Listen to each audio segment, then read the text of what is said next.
Andrew, what was the focus at the London Swine Conference this week?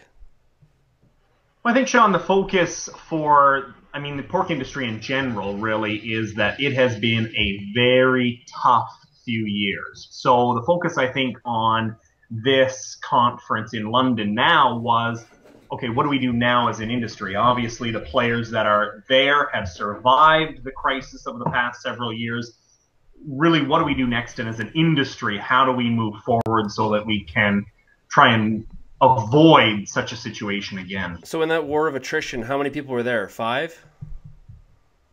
You know what? Actually, the London Swine Conference, actually, I was impressed with the crowd. I didn't go last year, so I didn't have anything to compare. But, in the London Convention Center, which is a pretty big facility, they took up 2 ballrooms. They weren't completely full, but, there would be a couple hundred people easily there. So it was actually a number that surprised me. And what's sort of the mood of the producers that are there? Are they are they kind of in, we survived, optimistic about the future, or is there still a lot of hesitation and concern? There's a lot of hesitation still. There's a lot of gains that have to be made to make up for what's happened in the past couple of years. Prices are really good, but we all know that crop prices right now are really good as well. So the cost to feed that hog now has gone up significantly. From talking to some, generally the mood is somewhat optimistic, but there's definitely an amount of caution to that because, it doesn't take much to all of a sudden change those margins from being quite profitable to actually hitting a loss. There was actually one of the speakers was a banker out of Minnesota, I think he was. He was also a pork producer, but also on the lending side. And he took a close look at some of the margins in his area. And from the day before the Japan earthquake, the margins on a hog was generally about a profit of about $20. And the day after the earthquake from Japan, that dropped to about 9. So it really doesn't take much to all of a sudden start playing with these margins and causing some problems in the industry. So that's why I think there's still quite a bit of caution. There's got to be a lot of concern about rising feed costs for the hog business. I was hearing today, obviously the USDA report was today. That was like the Super Bowl for grain commodity analysts. And somebody had told me, they had talked to somebody from one of their sister companies in the U.S. and corn could have an 8 in front of it. That is not good for the hog business. You know what? We grow crops. Obviously, that is nice to hear, but that's not good for anybody. When you get prices like that, nobody can afford that today. And I think that's a real issue for if you're a pork producer, beef's really the same situation today. Prices are good, but there's a lot to be made up for. At some point, buyers, I think buyers have to stop buying. These ethanol plants can be shut down, and that all of a sudden plays with the market. I get, an 8 in front of corn doesn't do anybody good. So in terms of the export market, is it still the same players? In terms of sending pork products to other countries? Yeah. Generally, the U.S. has been a funny market the last couple of years. Cool still plays a significant role in the number of exports that get shipped.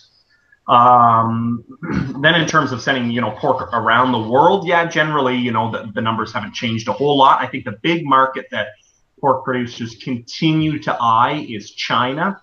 You never really heard a lot about China pork production in, probably the last 5 years, but just within the last couple of pork meetings I've been to, all of a sudden people are starting to talk about China and the fact that one thing that I didn't realize, that half the pigs in the world are actually in China. Of course they are. And that's amazing. It's amazing because everybody has them in their backyard there. And when you have 1 billion people, you have a lot of pigs. So it's a case of, if all of a sudden, some of these pigs start moving into big barns in China, which is happening, and production changes by a swing of, demand increases, 1%, that's a significant number of hogs that need to be shipped to China.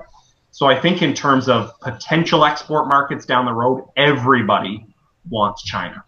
And that's the same with every commodity group. I think, whether you, any sort of manufacturing industry, all we ever hear is about, what about China? What about China? What about China? China and India, right? It's just, it's amazing. That's where the consumers are, though. I mean, well, and that's the thing is, one of the speakers, he was from Brazil, and he said, there's 200 million people in Brazil. That's great. There's 4 billion in Asia. I mean, that's a big market, and a market that everybody needs to be going after. Yeah. So I guess, is there anything, did H1N1 come up at all anymore? Or is it, is that sort of passed us by, or we still have a hangover? I think it came up as only a warning. I mean, I only heard that once, and that goes back to that lender that I was talking about earlier, and him talking about just what it takes for the markets to drop.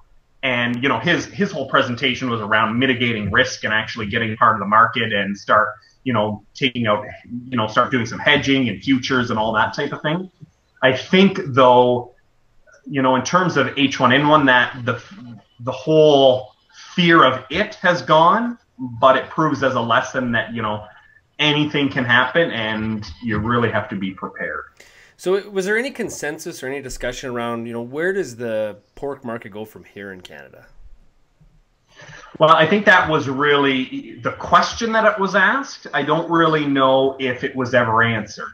The first speaker of the day yesterday at the swine conference was a fellow by the name of Bob Hunsberger. He is well known in the pork industry, being involved with one of the meat packers and a producer and, starting cooperatives. He's just a really well-respected individual in the pork industry.